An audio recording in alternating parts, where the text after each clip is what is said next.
IT job కోసం చూస్తున్నారా? ఐటీలో కెరియర్ బిల్డ్ చూసుకోవాలనుకుంటున్నారా? అయితే సమాధానం కోడింగ్ ట్యూటర్.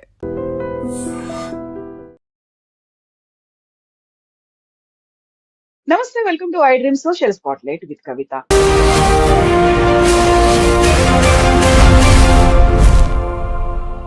ట్రంప్ అనగానే టారిఫ్లు గుర్తొస్తుంటాయి. అందులోనూ ప్రధానంగా భారతదేశం మీద 25 నుంచి 50% టారిఫ్లు పెంచిన తర్వాత రష్యా నుంచి చమురు కొనుగోలు చేస్తున్నారు. అది కనుక తగ్గించుకోకపోతే 200% పెంచుతాము అని గతంలోనే చెప్పినటువంటి ట్రంప్ ఇప్పుడు సడన్ గా 18% ఆ టారిఫ్లని తగ్గించాడు. దీంతో పాటుగా ఒక ట్రేడ్ డీల్ కూడా కుదుర్చుకోబోతున్నట్టుగా వార్తలు అందుతున్నాయి. యాక్చువల్ గా ట్రంప్ ఎందుకని తన మైండ్ ని మార్చుకున్నారు? దీని అన్నిటికీ ప్రధానమైనటువంటి కారణం యూరోపియన్ యూనియన్ తో కుదుర్చుకున్నటువంటి mother of all trade deals ఒప్పందమేనా? మనతో పాటుగా ఉన్నారు foundation for democratic reforms founder doctor Jayaprakash Narayan గారు. సార్ నమస్తే. సార్ నమస్తే కవిత.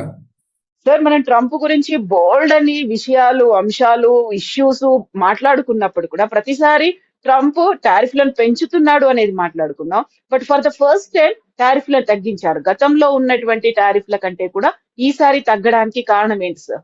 మీరు అన్నట్టుగా డొనాల్డ్ ట్రంప్ కి అన్నిటికీ ఒకటే మంత్రం, పిడుక్కు బియ్యానికి ఒకటే మంత్రం అంటారు తెలుగులో. సార్, టారిఫ్ అన్నది ప్రతి సమస్యకి పరిష్కారంగా ఆయన భావిస్తున్నారు. కాబట్టి ఒక దేశాన్ని మరి అమెరికా తన దృష్టిలో అమెరికా ప్రయోజనాలు నెరవేర్చడం కోసం ఒక దేశం ప్రవర్తన మార్చాలని చెప్పంటే అది ఆ దేశం ఎగుమతులను తగ్గించడం కావచ్చు, లేకపోతే ఆ దేశం అమెరికా వస్తువులు ఎక్కువ కొనాలని కోరిక కావచ్చు, ఆ దేశ విదేశాంగ విధానం కావచ్చు, ఇప్పుడు ఆ దేశం ఇతర దేశాల నుంచి వేరే వస్తువు కొనటం కావచ్చు, మనం రష్యా నుంచి ఆయిల్ కొనటం విషయం కావచ్చు, లేకపోతే ఇరాన్ లాంటి దేశంతో తనకి శత్రుత్వం ఉంటే ఇరాన్తో ట్రేడ్ ఆపడం కోసం కావచ్చు, ఈ ప్రతిదానికి కూడా ఈ టారిఫ్లు, దిగుమతి సుంకాలు అనేది ఆ విధంగా ప్రయోగిస్తున్నారు. ఎందుకంటే ప్రపంచంలో అతిపెద్ద ఆర్థిక శక్తే కాదు అమెరికా, ప్రపంచంలో అతిపెద్ద మార్కెట్ అమెరికా. ఏ దేశమైనా సరే ఆర్థికంగా ప్రగతి సాధించాలి, ఎగుమతులు కావాలి, మన వస్తువులను అమ్ముకోవాలి ప్రపంచంలో అంటే అమెరికా మార్కెట్లో చోటు లేకుండా మంచి ఫలితాలు సాధించడం అసాధ్యం. దాన్ని ఆయన ఆసరాగా తీసుకుని ప్రతిదానికి టారిఫ్ను కొంచెం ఎక్కువగా వాడుతున్నాడు. ఆ నేపథ్యంలో మనం చూడాలి. ఒక పక్కనేమో భారత్తో వాణిజ్యంలో కొంత లోటు ఉంది ఆయనకి, ఒక $40 బిలియన్ వస్తువుల వాణిజ్యంలో. అంటే మన దేశం అమెరికా నుంచి దిగుమతి చేసుకునే వస్తువుల కంటే మనం ఎగుమతి చేసుకునే వస్తువులు ఎక్కువ ఉన్నాయి. ఒక అమెరికాతో మాత్రమే మనకి పరిస్థితుంది, ఎందుకంటే ఒక అమెరికాతో మనకి వాణిజ్యంలో మిగులు ఉన్నది. చైనాతో దాదాపు $100 బిలియన్ మనకి లోటు ఉన్నది. అంటే చైనా నుంచి కొనే వస్తువులు మనకు ఎక్కువైపోతున్నాయి, మనం అమ్మే తక్కువ అవుతుంది. ఆయనకి ఏమిటి, చాలా కన్నెర్రగా ఉంది. భారతదేశానికి ఎక్కువ అమ్మలేకపోతున్నా, వాళ్ళు మనకి ఎక్కువ అమ్ముతున్నారని చెప్పని కన్నెర్ర.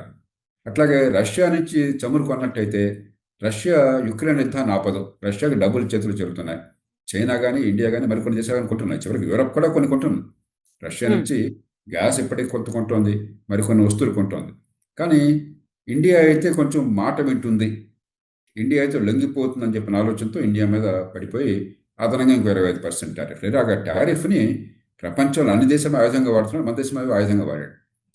కానీ రెండు జరిగినాయి.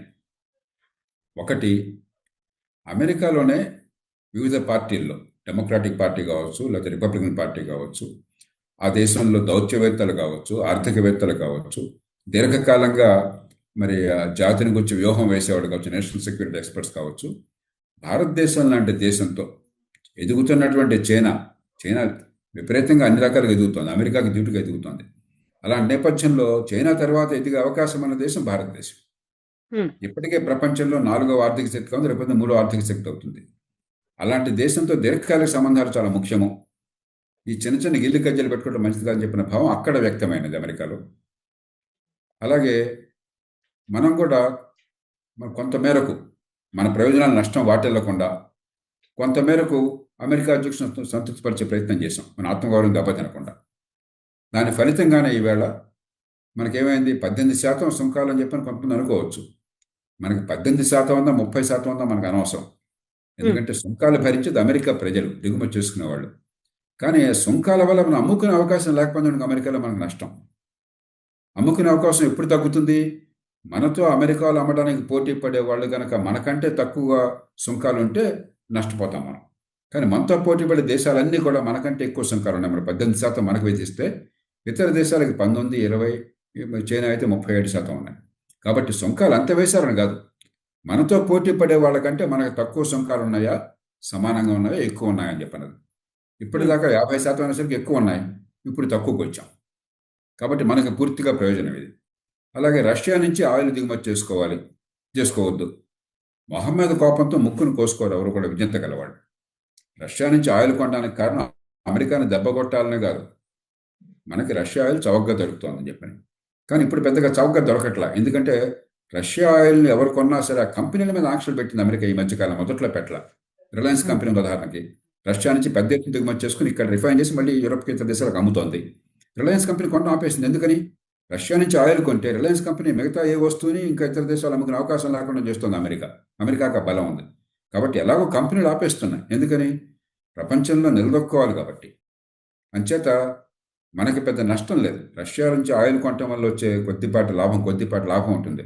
లాభం కంటే రష్యా నుంచి ఆయిల్ కొనటం వల్ల మనకు నష్టం చాలా ఎక్కువ ఉండదు. కాబట్టి మనం వ్యాపారాత్మక ఆలోచన చేస్తాం. సంబంధాలు దెబ్బతనుకుంటాయి. రష్యాతో సంబంధాలు బాగుండాలి, మనకి చైనాతో బాగుండాలి, అమెరికాతో బాగుండాలి. కానీ చివరికి మన ప్రయోజనాల కోసం ఎక్కడైనా బాగుగా వంగతోట దగ్గర బాగోదు. కాబట్టి మనం ఒడుపుగా వ్యవహరించాము, ఆత్మగౌరవంతో వ్యవహరించాం తలెత్తుకని. పాకిస్తాన్ లాగా, మరెన్నో ఇతర దేశాల్లాగా, యూరప్ దేశాల్లాగా అమెరికా అధ్యక్షుడు డూడు బాసా అని చెప్పి తలోపల మన గంగిరెద్దులాగా మన ఆత్మగౌరవాన్ని పాటించాం, మన ప్రయోజనాలను కాపాడుకుని అదే సమయంలో నోరు జారాలి అనవసరంగా. ఎందుకంటే వాళ్ళతో కయ్యం పెట్టుకోవడం కాదు మన ఉద్దేశం, మన ప్రయోజనాలు నెరవేర్చుకోవటం హుందాగా. ఆ ప్రయత్నం జరిగింది. రెండు దేశాల్లో కూడా విజ్ఞతతో కూడినటువంటి ఒప్పందం ఇది. మనకు ప్రయోజనకారి, తాత్కాలికంగా కావచ్చు, దీర్ఘకాలికంగా కావచ్చు. అమెరికా కూడా ప్రయోజనం అనుకుంటే సంతోషం. అంచేత ఒప్పందాన్ని మనం మనసారా స్వాగతించాలి. దీనిలో రాజకీయ పార్టీలు, పక్షపాతాలు పక్కన పెట్టేసి మన దేశము, దేశ ప్రయోజనాలు కావాలంతే. గతంలో ట్రంప్ ఒక మాట అన్నారు, నేను సంతోషంగా లేనని తెలుసు, నన్ను సంతోష పెట్టడమే ముఖ్యము, అది నా మిత్రుడైనటువంటి మోదీకి తెలుసు అన్నాడు. మనం ట్రంప్ పెట్టేటువంటి టారిఫ్లకు భయపడ్డామా, లేకుంటే ఆ ట్రంప్ పెడుతున్నటువంటి ఒత్తిళ్లకు లొంగిపోయామా? ఇలాంటి విశ్లేషణలు కూడా వినిపిస్తున్నాయి కదా సార్. ట్రంప్కి ఏమిటంటే అదే పనిగా ఆయన మెచ్చుకుని మీరు ఆహా ఓహో గొప్పవాళ్ళని పొగడాలి. ఓకే. పాకిస్తాన్ సైన్యాధ్యక్షుడు కానీ, ప్రధానమంత్రి కానీ ట్రంప్కి ఒక గులాముల్లాగా పనిచేశారు. ట్రంప్ గారికి నోబెల్ ప్రైజ్ రావాలని చెప్పని వాళ్ళు రికమెండ్ చేశారు. ట్రంప్తో వ్యక్తిగతంగా వ్యాపార ఒప్పందం కుదుర్చుకున్నారు. ట్రంప్ ఇంద్రుడు చంద్రుడిని పొగిడారు. చాలా దేశాలు అట్లా పొగిడినాయి. మనం ఆ పని చేయాలి. ఆయన ఎంతగా కవించినా కూడా మన ఆత్మగౌరవాన్ని మనం కాపాడుకున్నాం. రష్యాతో సంబంధాల విషయం కావచ్చు, యుక్రెయిన్ యుద్ధం విషయంలో మన ధోరణి కావచ్చు, యుక్రెయిన్ మీద రష్యా దాడి చేయడం చాలా తప్పు. ఆ మాట నర్మగర్భంగా చెప్తున్నాం, కానీ మనం ఏ పక్క వెళ్ళాలి. మన ప్రయోజనం ముఖ్యం చెప్పి చైనాతో కయ్యం పెట్టుకోవాలి. చైనాతో మన గొడవలు ఉన్నాయి, ఆ గొడవలు వేరు. కానీ చైనాతో మనం కయ్యం కావాలని పెట్టుకోవాలి. కాబట్టి ఆత్మగౌరవాన్ని బాగా పాటించిన దేశాలు రెండే ఉన్నాయి ఇప్పుడు ఇవాళ, చైనా, భారత్. చైనాకి మనకంటే అవకాశం ఎక్కువ ఉంది. ఎందుకంటే రేర్ ఎర్త్స్ అని చెప్పని మినరల్స్ ఉన్నాయి ఇవాళ కంప్యూటర్లో కానీ, మొబైల్ ఫోన్స్, చివరికి కార్లలో, ఎలక్ట్రిక్ కార్లు లాంటి కార్లలో కానీ, జీపీఎస్లో కానీ, ఎలక్ట్రానిక్స్లో కానీ మీకు చిప్ ఉన్న చోట మీకు రేర్ ఎర్త్స్ లేకుండా ప్రపంచం నడవదు. చైనాకి దాని మీద పూర్తి పట్టున్నది. ప్రపంచంలో 80-90% ప్రపంచానికి సరఫరా చేసేది చైనానే. మనకు ఆ సౌలభ్యం లేదు. ప్రపంచంలో ఏ దేశానికి అవకాశం లేదు. కాబట్టి చైనా గట్టిగా నిలబడింది. మనకు అలాంటి అవకాశం లేకపోయినా కూడా ఆత్మగౌరవంతో నిలబడ్డాం. దీర్ఘకాలంలో భారతదేశంతో సంబంధాలే మంచివి, అది లేకుండా ఉండటం అమెరికాకి నష్టం, ప్రపంచానికి నష్టం అని గుర్తించి వాళ్ళు ముందుకు వచ్చారు. అమెరికాతో సంబంధాలు పోగొట్టుకోవడం మన లక్ష్యం కాదు, మొహమ్మద్ కోపంతో ముక్కును కోసుకోవడం మన లక్ష్యం కాదు. మన ప్రయోజనాలను కాపాడుకోవాలి, మనం ముందుకు వచ్చాం. కాబట్టి ఇది ఇద్దరికీ మంచిది. అందుకనే ఆ దేశంలో కానీ, ఈ దేశంలో కానీ ఆలోచించే వాళ్ళంతా హర్షిస్తున్నారు. సార్, ఇక్కడే mother of all trade deals అన్ని మనం కుదుర్చుకున్నాం యూరోపియన్ యూనియన్ తో. అది ప్రపంచం అంతా ఆసక్తిగా ఎదురు చూసింది. అది చూసిన తర్వాత కొంచెం ఏమైనా సాఫ్ట్ కార్నర్ గా ఫ్యూచర్ దృష్ట్యా భారత్ ని వదులుకోవడం ఇష్టం లేకనే ట్రంప్ మళ్ళీ మన దగ్గరికి వచ్చారు అనే వాదన, ఫోన్ కాల్స్ చేస్తున్నారు, లేకుంటే భేటీలు అవుతున్నాయి. అంటే కవిత, ఒక్క యూరప్తో ట్రేడ్ డీల్ అనేది దాని ప్రభావం కొంత ఉంటుంది. ఒక్క ట్రేడ్ డీల్ కాకుండా మన వెంటనే బేలగా అయిపోయి మన వ్యవస్థ కుప్పకూలిపోవాలి. మన ప్రజల పుణ్యమా అని చెప్పని, మన ఉత్పత్తిదారుల పుణ్యమా అని చెప్పని మీరు గమనిస్తే అమెరికా మనకు అతిపెద్ద మార్కెట్, అతిపెద్ద మిగులుంది అమెరికాతో.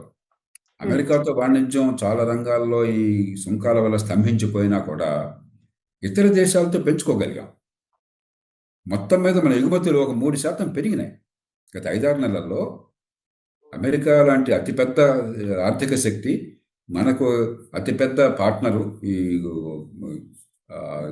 ట్రేడ్లో, వాణిజ్యంలో ఆ దేశంతో సంబంధాలు తగ్గిపోయినా కూడా అంతర్జాతీయంగా 3% మనకు మొత్తం మీద పెరిగింది.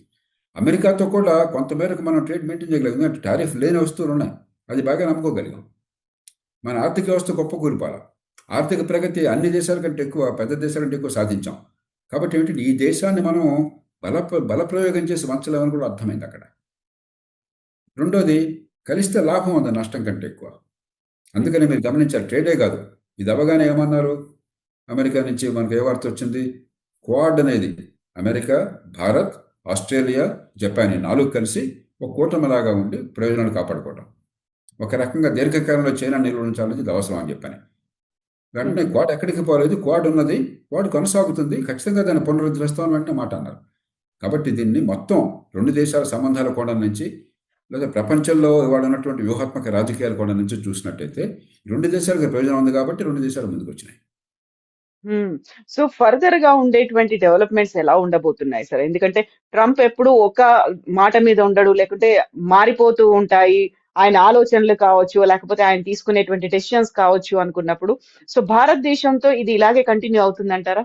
ఇప్పుడు డొనాల్డ్ ట్రంప్ విషయంలో రేపు ఎలా ఉంటుంది అన్నది ఎవరో కూడా ఖచ్చితంగా ముందుగా జోషం చెప్పలేరు. కాబట్టి అలాగే ఉంటుందని ఆ మాట నేను చెప్తే అది పొరపాటు అవుతుంది. కానీ ఈ అనుభవం తర్వాత మేము గట్టిగా, అంటే భారతదేశం మీద ఎంత ఇబ్బంది పెట్టాలని ప్రయత్నం చేసినా కూడా ఇంతకంటే ఎక్కువ చేయలేరు కదా అప్పటిదాకా చేసిన దానికంటే. అవును. అయినా దేశం లొంగిపోలేదు, దేశం కూలిపోలేదు. రెండు, ఒకటి లొంగిపోలేదు, ఇంకోటి కూలిపోలేదు. అది అర్థమైన తర్వాత రేపు మళ్ళీ చేస్తే ఉపయోగం ఉంది, నష్టం ఎక్కువగా లాభం ఉంది. అంచేత బహుశా ఈ గతంలో ఉన్నట్టుగా, గత 4 నెలల్లో ఉన్నట్టుగా మనకి ఒక ప్రమాదకర పరిస్థితి మళ్ళీ రాకపోవచ్చు. రాదని ఘట్టపదంగా చెప్పలేం, కానీ ట్రోలటం కొన్నంతకాలం అవకాశం చాలా తక్కువ. ఎందుకంటే అప్పుడు ఆయన ప్రతిష్ట, ఆయన పరుగు పోతాయి, ఆ దేశం పరుగు పూర్తిగా పోతుంది, దేశం మీద నమ్మకం మరింత సడలిపోతుంది. రెండోది, ఇక్కడి నుంచి సంబంధాలు పెరిగితే కానీ తగ్గవు. ఉదాహరణకు మీరు ఇది జరగగానే ఏమైంది, రూపాయి విలువ పెరిగింది. ఎప్పుడైతే డాలర్లు మన దేశానికి రావడం తగ్గిపోయిందో, మన దేశం నుంచి డాలర్లు బయటికి వలసపోవడం ఎక్కువైపోయిందో, ఇన్వెస్టర్స్ బయటికి పోయి మన రూపాయి విలువ తగ్గింది. వెంటనే మార్కెట్ ఏమైనా ఆలోచించింది, వెంటనే డాలర్లు మన దేశానికి రావడం మొదలెడతాయి, పెట్టుబడులు రావడం మొదలెడతాయి, ఎగుమతులు పెరుగుతాయి కాబట్టి ఆ రకంగా కూడా డాలర్లు వస్తాయి, కాబట్టి రూపాయి విలువ పెరిగింది. అట్లాగే స్టాక్ మార్కెట్ మనకి గత 3-4 నెలలుగా బాగా తగ్గిపోయింది. ఒక్క రోజున 2.5% పెరిగింది. ఎందుకని? మార్కెట్కి మనకంటే ఎక్కువ తెలుసు, ఉత్పత్తిదారులందరికీ తెలుసు, కంపెనీలకు తెలుసు, వాణిజ్యం వెంటనే బాగుపడుతుంది, ఎగుమతులు చేసుకోగలము, పెట్టుబడులు పెరుగుతాయి, లాభాలు పెరుగుతాయి, ఉపాధి పెరుగుతుంది దేశంలో అని చెప్పాను. అంచేత ఈ రెండే కాదు, టెక్నాలజీ మరింత ఎక్కువగా విస్తరించి వస్తుంది. చైనా వద్దు, చైనాలో మన పరిశ్రమలు పెట్టదు అనుకున్నప్పుడు చైనా తర్వాత పెద్ద స్థాయిలో పెట్టడానికి అనువైన దేశం భారతదేశం. మనం ఆహ్వానిస్తున్నాం. మరుగు సదుపాయాలు గత కొద్ది సంవత్సరాలు అద్భుతంగా తయారు చేస్తున్నాం. ఈ ఏడాది 17 లక్షల కోట్ల రూపాయలు జాతీయ స్థాయిలోనే మరుగు సదుపాయాలు ఖర్చు పెడుతున్నాం. గత 4 ఏళ్ళు రికార్డు స్థాయిలో ఖర్చు పెడుతున్నాం. మనకు ఆర్థికంగా దేశం సౌష్ఠవంగా ఉంది, ఒడిదుడుకులతో తట్టుకునే శక్తి ఉన్నది. కాబట్టి భవిష్యత్తు మనం జాగ్రత్తగా ఉంటే చాలా ఆనందమయంగా ఉంటుంది. కానీ ఈ అనుభవం తర్వాత ఏది రేపొద్దున గ్యారెంటీ అనుకోకూడదు. మన జాగ్రత్తలు మనం తీసుకోవాలి. ఎక్కడైనా బాగానే వంగతోట దగ్గర బాగాలి. అది అమెరికా కావచ్చు, మరో దేశం కావచ్చు, మన దేశము, మన ప్రజలు, మన ప్రయోజనాలు, దాని చుట్టూ మన లక్ష్యం తిరగాలి. ప్రభుత్వం ఆ పని చేసింది, అందుకు అభినందించాలి ప్రభుత్వాన్ని. సో ప్రపంచమంతా గుర్తించింది ఒక అన్డినేలబుల్ ఫ్యాక్ట్ అంటే భారతదేశం యొక్క ఇంపార్టెన్స్. దానికి మనతో ట్రేడ్ డీల్స్ కావచ్చు, లేకుంటే మిగతా ఒప్పందాలు కావచ్చు, సంబంధాలు, ఇవన్నీ చాలా ఇంపార్టెంట్ అనే దాన్ని మాత్రం ప్రపంచ దేశాలు గుర్తించాయి. ఖచ్చితంగా. కానీ అదే సమయంలో మనలో కొంచెం సంయమనం కావాలి. మనం కొద్దిగా నిరాడంబరత కావాలి. ఎందుకంటే మేము గొప్పవాళ్ళం అయిపోయినా విర్రవీగితే మంచిది కాదు. మనం గొప్పవాళ్ళం కాలా ఇంకా. కానీ ఇంకా గొప్పవాళ్ళం అయ్యే అవకాశం మన ముందు స్పష్టంగా ఉంది, పొటెన్షియల్ ఉంది, అవకాశం ఉంది. చైనాకి ధీటుగా ఎదగడానికి ఇవాళ కాకపోతే రేపైనా అవకాశం ఉన్నది, దాన్ని ఉపయోగించుకోవాలి. అంతేగాని మనం మీసాలు పెట్టేసి బస్తీ మీద సవాలని చెప్పని తొడతడి చేసి మన అమెరికాతో ఖాయం పెట్టుకున్నాం, చైనాతో ఖాయం పెట్టుకుంటాం అని చెప్పంటే అది మూర్ఖత్వం అవుతుంది. అది కాదు. ఖచ్చితంగా ఈ దేశానికి ఆత్మగౌరవం ఉన్నది, ఎదిగే శక్తి ఉన్నది, ఎదిగే మార్గంలో ఉన్నాము, కొన్ని మంచి పనులు చేశాము, ప్రపంచం అంతా గుర్తించి గౌరవిస్తుంది. ఆ గౌరవాన్ని కాపాడుకుని మరింత ఎదగాలి. కానీ అహంకారం చూపెట్టి ఇతర దేశాలతో మనం తొడలు కొట్టి బస్తీ సవాల్ చేసి శత్రుత్వాన్ని కొని తెచ్చుకుని మన పేక మనం కోసుకోకూడదు. Yes, sir. Thank you so much, sir. Thank you, sir.